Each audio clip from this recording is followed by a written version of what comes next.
Hello, everyone. My name is Stanley St. Rose, and today we're going to be talking about Anna Karenina, written by Leo Tolstoy. Now, before I go into summary analysis of this work, please remember to leave a like, subscribe, and/or comment so that the channel can continue to grow. Anna Karenina, very interesting novel by Tolstoy. Very long. Tolstoy here. He writes a lot about Russia, life in Russia. Anna Karenina, very interesting character. She's a beautiful woman. She's married to a man by the name of Karenin, and she gets into an affair with a man by the name of Vronsky. Vronsky, at first, he was in somewhat of a relationship with another girl by the name of Kitty, but Vronsky was not serious about Kitty. And Vronsky goes after Anna, and Kitty, she falls sick because of this. She was very sick because Vronsky went after somebody else and not her. And she was sick for a while, and she regretted rejecting Levin, another guy that was interested in her.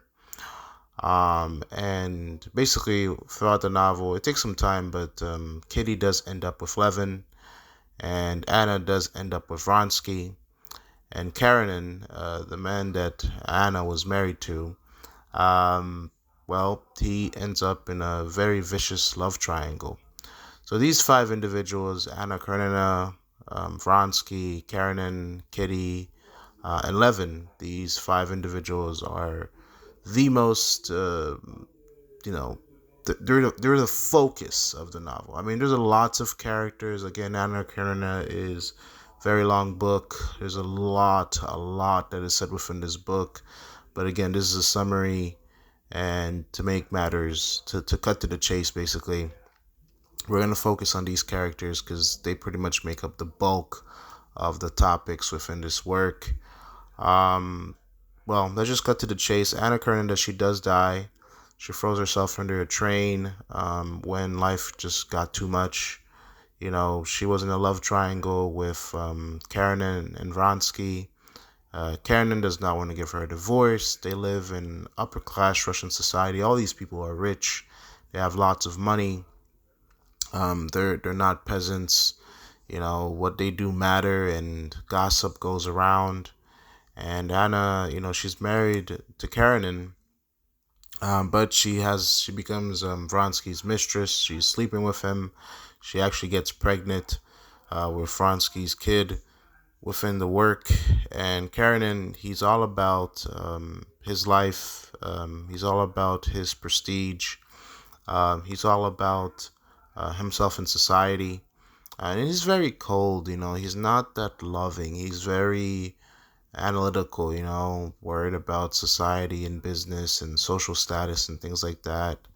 While Vronsky was more, the lover, the passionate type. And, when it comes to love and romance, yes, having money, a man can have money and treasure and all that kind of stuff.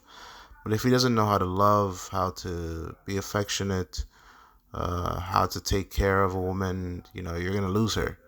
Because, after, yes, you can show her the world with all your riches and all your wealth, there has to be something more behind you as a human being to keep the woman happy. If it's just platitudes and, numbers and societal pleasantries, that's not something that you can build a loving marriage off of. So Anna Karenina, from the get-go, we learned that she's in an unhappy marriage, and that's why she goes to Vronsky. She starts sleeping with Vronsky and going around with Vronsky, and this, as you can imagine, creates a scandal. Kitty and Levin, they go round and round. Every character is so deep, and there's so many layers to each of these characters. Um, Kitty, she wants to get married. She wants to be in love. First it was Vronsky, but then, she goes to Levin. Levin, he's worried about a lot of things within this novel. He goes from, being a farmer, trying to make money as a farmer and worrying about his estates, to his views on religion and the existence of God, to his child being born with Kitty later, and him accepting his role in life and his place in the universe.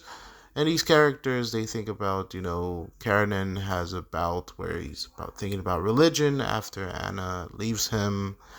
So all these characters, they wrestle with things like religion and love and marriage and happiness and money. Again, it's a very long novel. It touches upon many different subjects. There's a lot of cheating. There's mistresses, adultery. All these things take place throughout the novel. Depression, suicide, abortion, war. There's a lot of things that are covered within this novel. But ultimately, what happens between the major love stories, between the major stories within this novel, Anna, she does die. She throws herself under a train and dies. Because, after she separates herself, not divorced, but separates herself from Karenin, life with Vronsky's not all that it's cracked up to be. It's not, happily ever after. Vronsky, he likes to have fun. He likes to go out into town. He's not like, let's build a family type of guy. And Anna's like, yeah, I'm okay with this. We love each other. We'll be happy. We don't need to get married. And yeah, that's not true. And they argue a lot. And, after, Anna's not with Karenin and there's no more marriage and Vronsky just has her to himself, they're sleeping together and she's pregnant with his child and all this and that and the third. I mean, it's not the same. Now you just become a perpetual mistress, a perpetual side chick, a girlfriend. I don't know. The relationship between Anna and Vronsky is very dark and they're rejected by society and it's not pretty. And Karenin, for him also, he's a man of prestige, of, socially people know him, but because of this whole scandal, it does affect his name. Um, so yeah, that's how the novel pretty much ends with, again, Anna dying by suicide. Vronsky, he goes off to war and battle.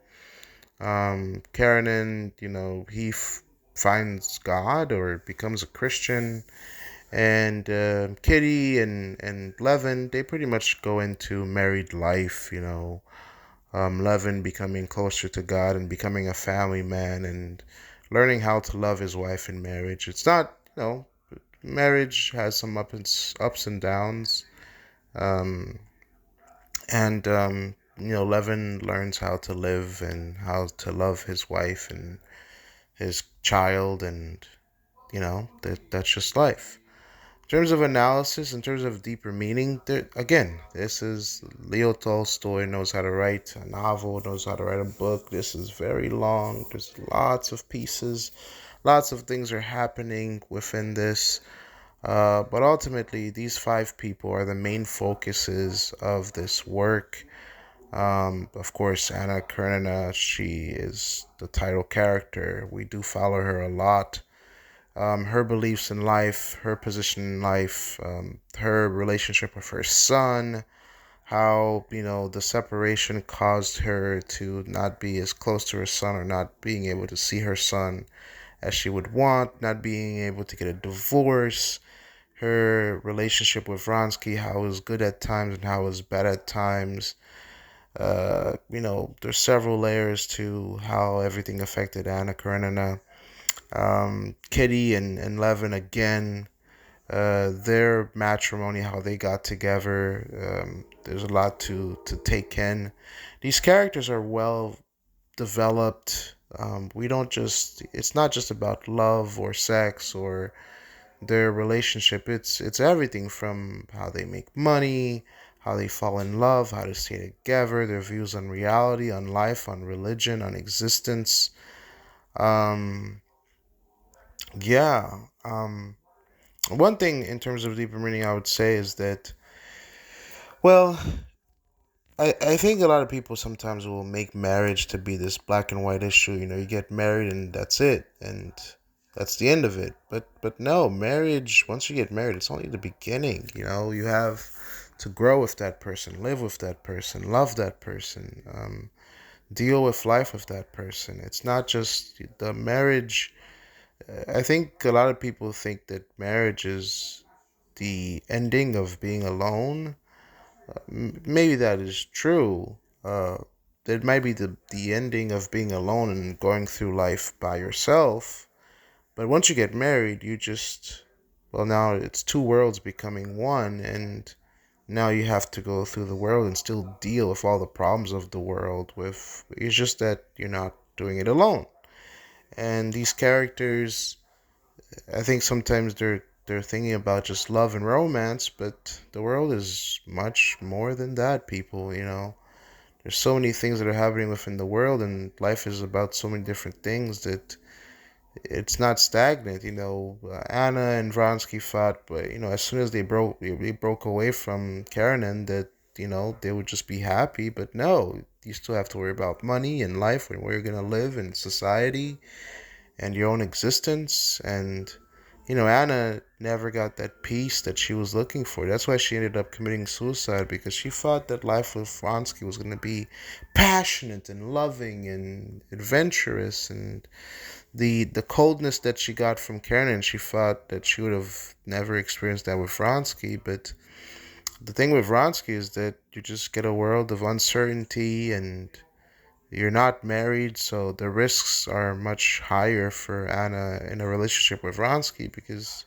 he's not your husband. He can leave anytime he wants and marry somebody else. But you, because of your former marriage and your status in society, Anna was just pretty much living life on, um, she was just hung out to dry, and just pretty much she was being pushed around by the wind of Vronsky, right? So yeah, this work is very fascinating. Again, there's many layers to it. The endings have a lot to say about life in general and existence. Um, so yeah. But that's all I have to say about it. Please remember to leave a like, subscribe, and or comment, and I'll see you guys in the next video.